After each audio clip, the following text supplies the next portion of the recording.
Good morning, Lakeshore CEI. I'm your host today, Myles Russell, and we have a special guest today, Mr. Koczij, also known as Mark Koczij, also known as Marco Joseph Louis Koczij. How are you doing today, sir? Superb. I'm also joined by two other great gentlemen. You guys are? Ross Murray, the Murray Man. Nathaniel. Thank you for coming today, guys. Presidente. Mr. Koczij, recording this is your second last day. How do you feel, man? A lot of emotion, lot going on.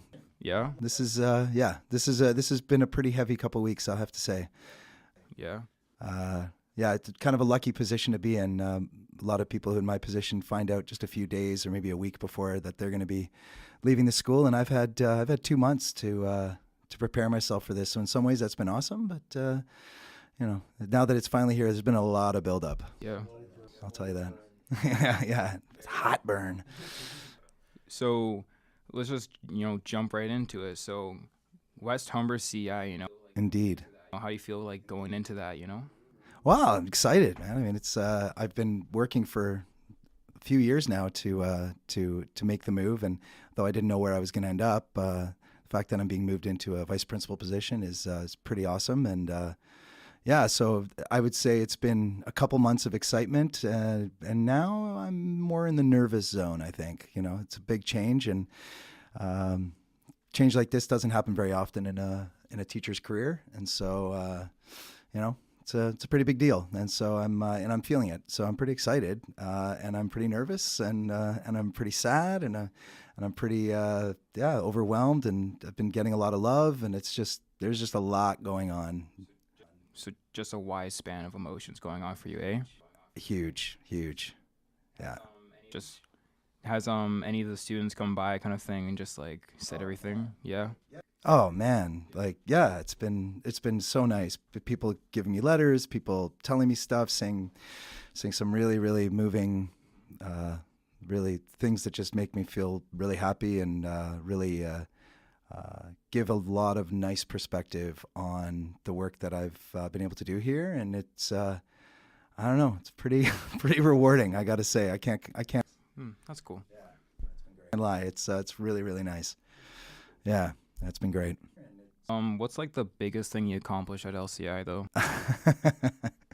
I have no idea. Honestly, if I had to capture sort of the big picture experience for me, I don't know how many people. I think a lot of people know this. I live pretty close to the school. I'm part of the community. I've been here before. I was living here before I became a teacher, before I even went to teachers college, and so being just being so totally integrated into the community in every aspect, my personal life, my professional life, friends. I mean, I see students, that I taught, 13 years ago. Students that's not even students that I was teaching before I even became a teacher when I was volunteering here, because I've been coming into the schools for 17 years. So it's crazy, and I spent a few months doing other stuff during teachers college, but I haven't been at any other school really. So how have you seen Lakeshore change? Have you seen it change? I think there's a lot more talk about how much the community has changed than it actually has, to be honest. But like Lakeshore CI itself, I mean, man, I don't know. It feels like it changes week to week. It changes month to month, sort of some years it's one way and then another year it's another way and then it goes back, and it swings around. I can't really describe like a straight up trajectory or a sort of general change that's happened. It's been, I don't know. I don't really have a good answer for that, unfortunately.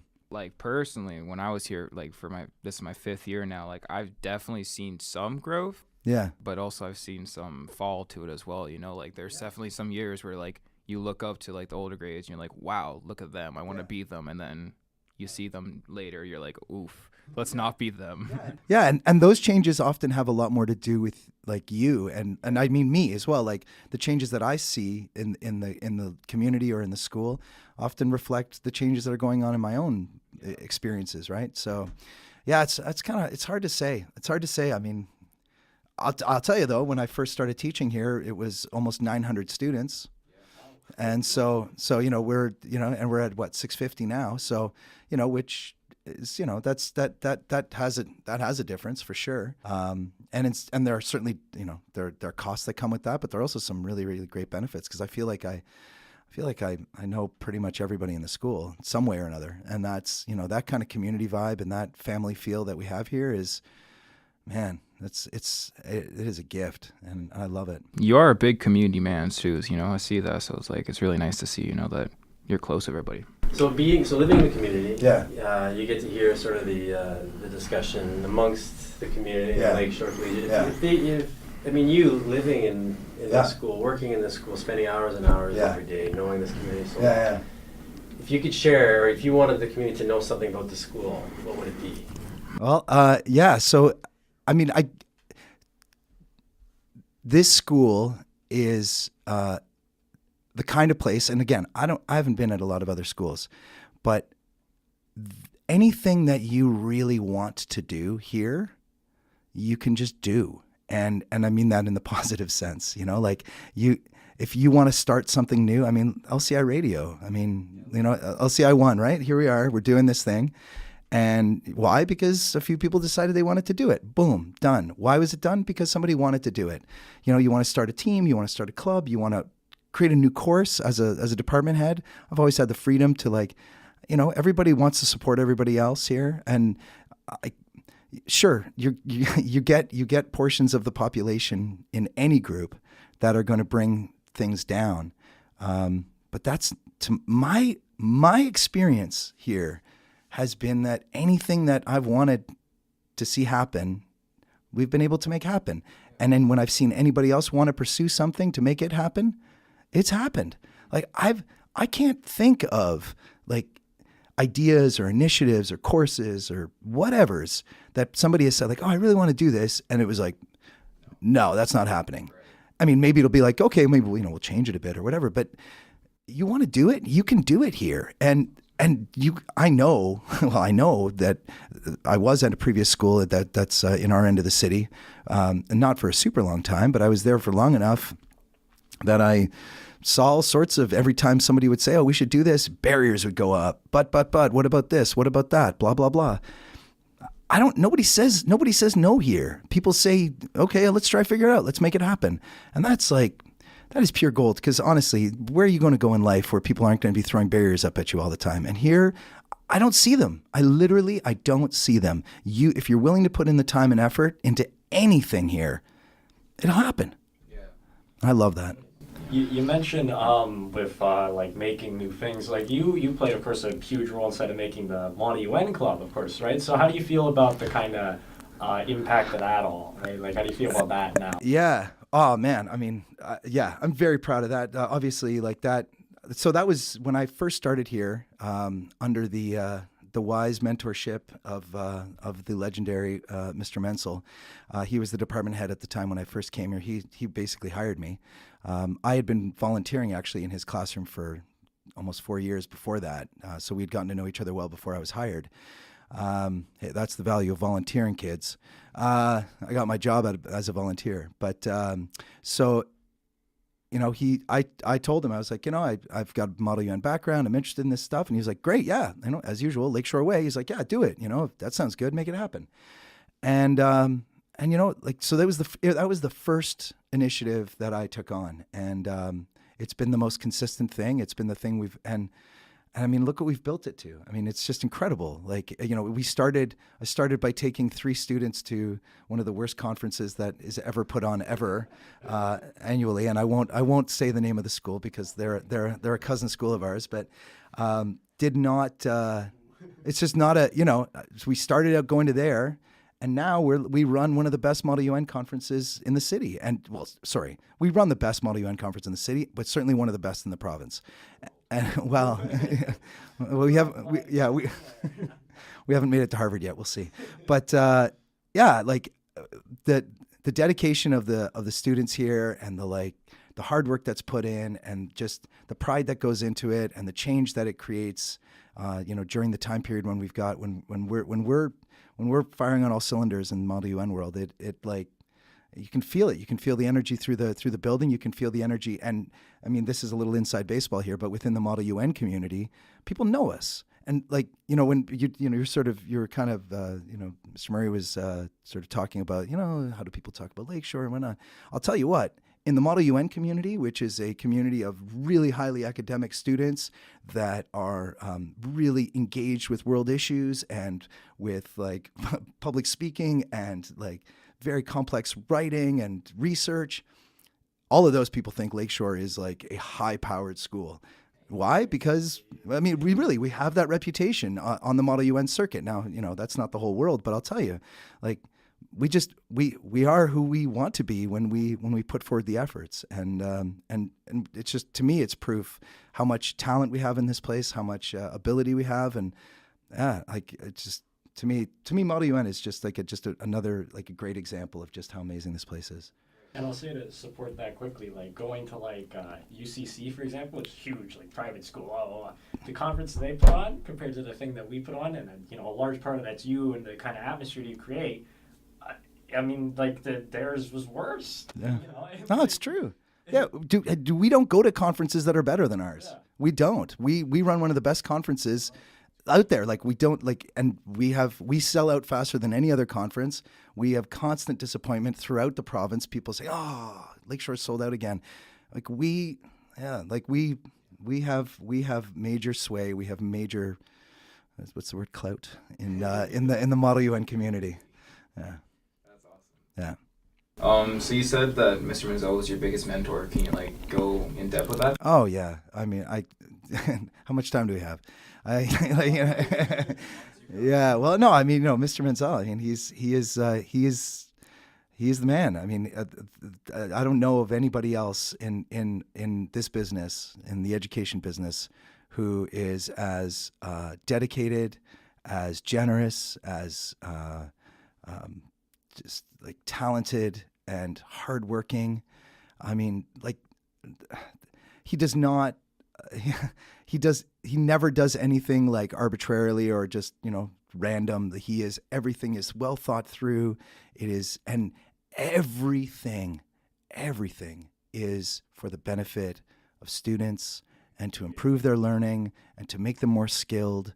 And he pours all of that ability and all of that energy into his colleagues. And so, like, any teachers who get to work with him, are in an incredible circumstance, because like he will pour all that, and he can be tough. And and you could anybody's taken a Mr. Menzel course, I mean, they know, like, he can be tough. He's demanding, right? He has high expectations, and he'll challenge you, and you're like, oh my God, I don't know if I can keep up with this. And he does that to teachers too, and he makes all of us better. And he certainly made me the teacher I am. I mean, and I'm a shadow of what he is, but I'm twice what I would be if I didn't know him. So, he was the first guy I knew, and first guy I met at Lakeshore. Really, I mean, I was placed with Mr. Carson actually for a little bit. For those of you going way back who remember him, yeah, those early days. And actually, Ms. Yassi in her first year, I was there. I volunteered in her class for a bit, but woot woot. But it was him. I mean, he was the one. Once I ended up in his class, like, that was it. I was like, he exudes it, right? Like, he is the guru. He is the master. He is the one. Yeah. So, Mr. Koczij, just a fun little gag question. What's your beard routine? Well, I'm glad you asked, actually, Myles. Thank you. Beard routine. So, I mean, I consider the entire sort of neck up thing, beard and head, as part of an overall routine. So the head gets shaved once every 2 or 3 days. The beard gets trimmed back minimum once a week. I try to do it twice a week just to keep things fresh. I have an really awesome Phillips trimmer, which has the gate for it that gives the different lengths. It's actually attached, and it's just on it's like on a scroll wheel, so I can scroll through 20 different lengths, and it just exactly. I got 20 different settings on it. So I try to keep the bottom about the same length all the time. There's a sort of a point where I get a bit of a curl on the end of the beard, and so I try to keep it before the curl. And then sort of starting at about the jawline going up. I'm usually at around a number 8, and then I just trim back, and I dial it down 7, 6, 5, 4, 3, 2, 1, and then I'm down to 0 by the time I get to sort of mid ear, and then there's coconut oil, and then when I really want to treat myself, I'll call up Ms. Benishai and ask her for the argan oil that she's got hidden away in the cupboard there, and I'll give myself a little bit of argan oil just as a little. It is luxurious, it is so fragrant that I have to be careful about how often I use it. But the coconut oil is the go-to, and I use it for my whole head. So you bougie, is that what you're saying? You don't look like this, Yeah. I love that. Someone asked, how was it teaching cyber arts? Oh yeah. Oh man. Well, so yeah, cyber arts is like, in many ways, is my first love, because before I became a teacher, I worked as a web designer, as a graphic designer. I did some sort of front end coding and stuff like that. So I was doing, sort of early 2000s, late 90s interactive digital media for what that was worth. But it was awesome. I got into the business before you needed to go to college to get a diploma and all that.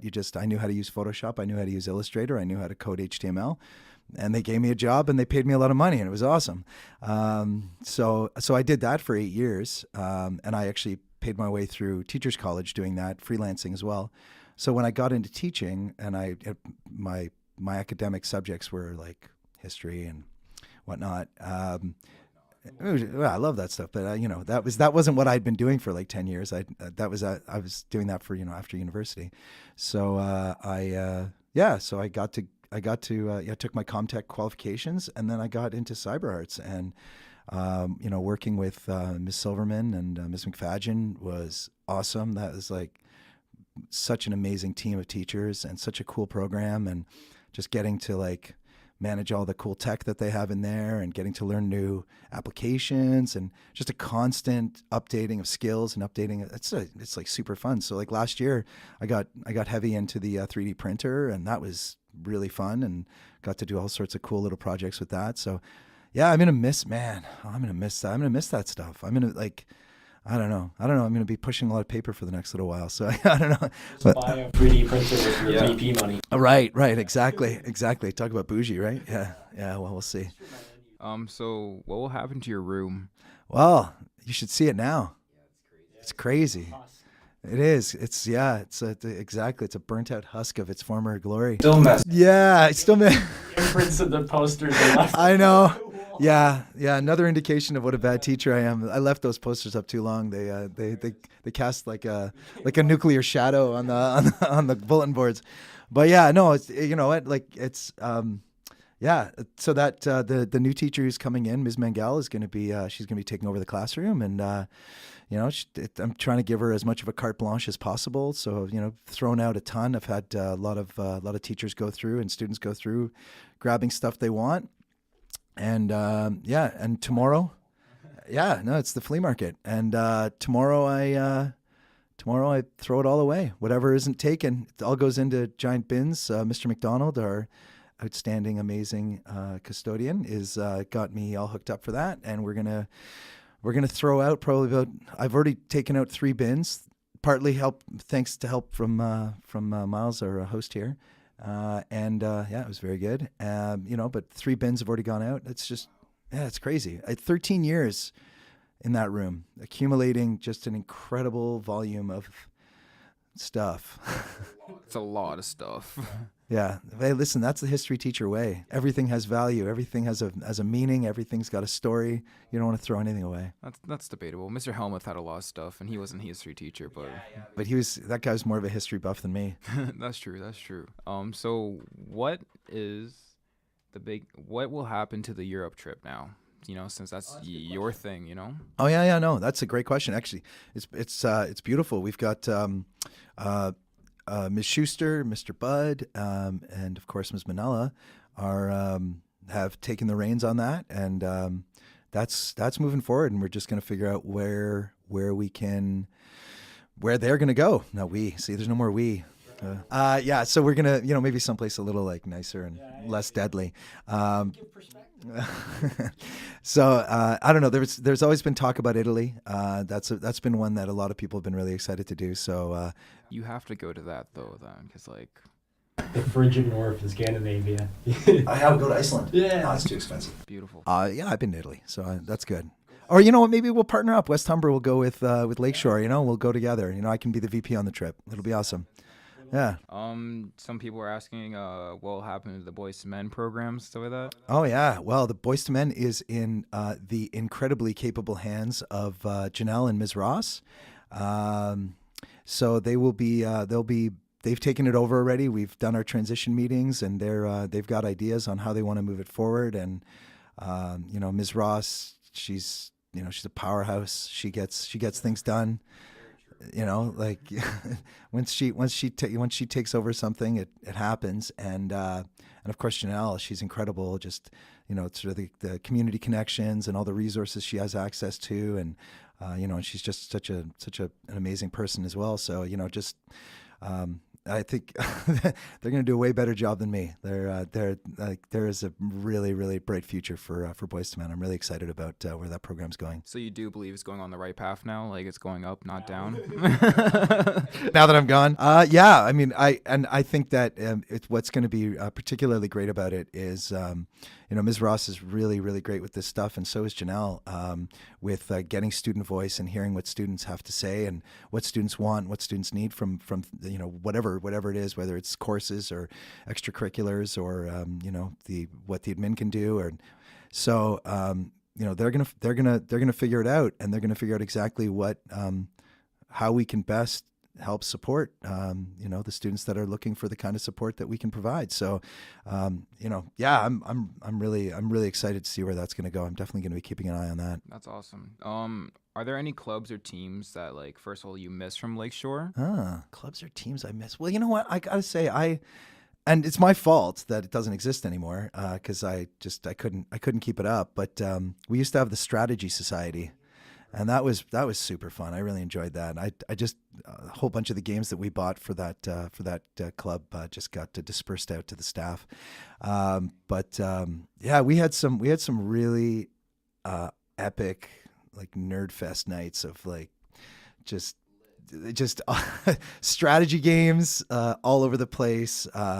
Tons of people there, and we're everything from Axis and Allies and Risk to to like a bunch of online games that we were doing, and there was D&D, there was we were, and like Pokemon, like it was just, there was everything, like we were doing everything. It was awesome. It was a really, really fun time, and I do miss that, but something had to go at some point. So, and to further on with that question, are there any clubs or teams that you want to like take part of when you're going to West Humber? Oh man. Well, I'll tell you, teams definitely not, because as Mr. Boakes and anybody who had the misfortune of playing rugby at this school from 2006 to 2008 will attest that I'm a terrible coach, just awful. Like I just can't. That is a huge area of weakness for me. So teams, I gotta, yeah, I'm not going to be on the coaching side of things, but. I noticed looking through the West Humber yearbook, they've got a mock trial team there, and I've always been sort of curious about that. So I'll definitely check that out and see what's going on with that. What's something that you wish you could have completed here, like Lakeshore?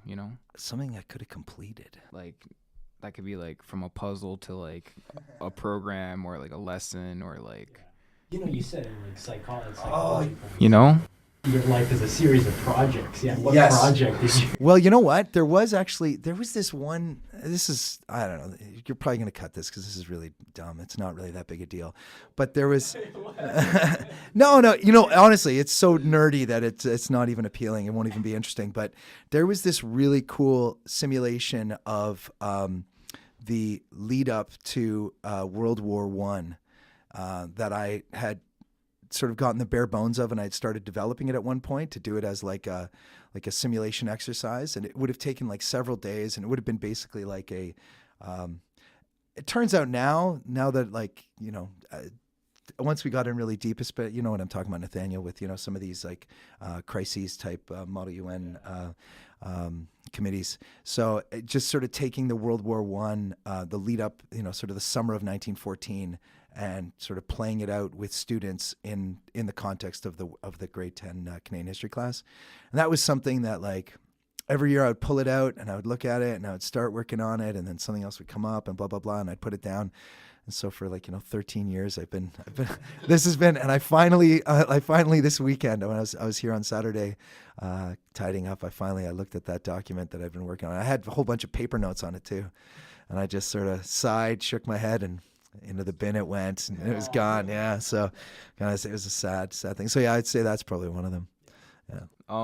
This is like a two-parter question, right? So first, how many years have you been here at Lakeshore?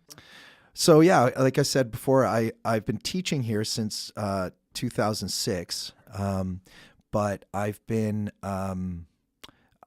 started volunteering here in 2002, and for the teachers that have been around here for a while, they'll remember Ms. McCabe. She really gave me a hard time. Wouldn't let me volunteer here. She's like, "Who is this guy? Like, leave me alone." So she basically like ignored me basically for like 6 visits. Again, another lesson to the kids: persevere if it matters. So I kept going back over and over and over, and finally, like on the 6th visit, she let me into her office for the first time. She's like, "All right, you've come back enough times. It seems like you're serious enough. I'll set you up with this person and this person and this person, and we'll figure out where you can settle." And that was, so yeah. So that's 2002. So yeah, I've been here 17 years. So what was your favorite year then? Out of all 17, let's say like the 13th was the best year. Like. Oh no! Like, that's crazy. No, like it's impossible. How do I even answer that? I have no idea. My favorite group of 4 years. Yours, Nathaniel? Is that what you're looking for? Yeah. You're my favorite guy. No, no, I don't know. It's so like I have no idea. I mean, I look back on it. There's every era has its own like amazing moments and cool experiences. I mean, whether it's like going on international trips, whether it's with, history, or it's with, Model UN, or it's, just, starting out with cyber arts and doing all the cool stuff that I've gotten to do with cyber arts, or, all the just the friendships that I've made with staff, and like, sort of those eras, or, and, of course, because I'm tied in, it's tied into my family life. It's tied into my community life. Like, bringing in my kids to the parenting class to act as subjects in observations that the students would do to like observe how my 3-year-old son is putting a puzzle together or whatever. Like those are like, I don't know, and it sounds dumb, but like those are golden moments. And like my life as a parent, my life as a member of the Lakeshore community is 100% tied into this school. So like I can't differentiate between my time here and my time at home, my time, like my family life and my school life, and it's all tied together. So it's like, I don't know. I don't know. I have no idea to answer that question. So it's like all woven together kind of thing. Like it's a shirt, Yeah. I mean, like, like I think about like going to E-Zone with like Boys to Men, like that was just getting there. It was insane. Like it was insane trying to get there, and we're taking like 6 buses, and it's like it's not even that far. I don't know how we did that. It got so confusing. We were like changing buses on Queensway, whatever. And then we finally get there, and then we're just like laser tag and stupidity, and it was just fun. Like it's just like there's 1,000 moments, and so yeah, I have no idea. Anyway. Yeah. Will you besides let's say commencement and prom, will you still try to visit Lakeshore as much as you can? Since I'd like to. Yeah. I don't want to make promises. I don't even know what this job is like that I'm going into. I don't know what the deal's going to be there. everybody's telling me how, yeah, it's going to be good, but it's going to be busy. It's a bit of a steep learning curve. They keep saying, I keep hearing that steep learning curve. That's what everybody keeps saying. Oh, it's going to be busy. It's going to be busy times. So I don't know, I don't know what it means, but like, how can I I don't know. I've got a feeling you have not seen the last of me. Show up in your old Yeah. Yeah, exactly. Yeah, no, I think I'll give this place a little bit of space for me. But I honestly, I mean, my dream, and I'll say it publicly, because you gotta speak your dreams in order to make them happen. I want to come back here as a principal. I want to run this school one day. No, he'll be long retired, man. He'll be long retired. No, but because I got a lot of years ahead of me before I can do the kind of job he does. But that's a goal. Be able to like spend 5 years, 6 years here as a principal, to be able to could give back for all the stuff I've gotten from here. I would love that. That'd be amazing. So you're basically saying a Mr. Koczij sequel, eh? So part 2? That's what I'm saying. Yeah, exactly. It'll be, I hope so. That's from my lips to God's ears. That's what I want. So you're saying you want to be a principal, though, eh? You want to move up from VP to principal? I don't know. I guess I'm not thinking that far. I want to first figure out this VP job, but just as like a dream idea, just that sounds, if I end up being a principal, I really want to end up back here. I think everyone wants you back here anyways. Like when you announce you're being a VP, they're like, oh, cool, see you next semester.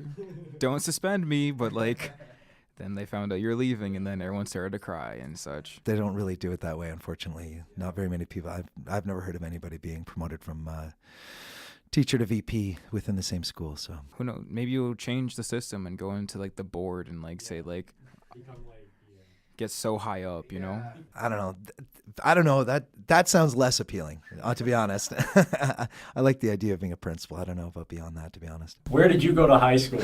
I went to Thornley Secondary School. In fact, Mr. Easton and I went to the same high school. Little known fact, yeah. Not at the same time, because he's way older than me.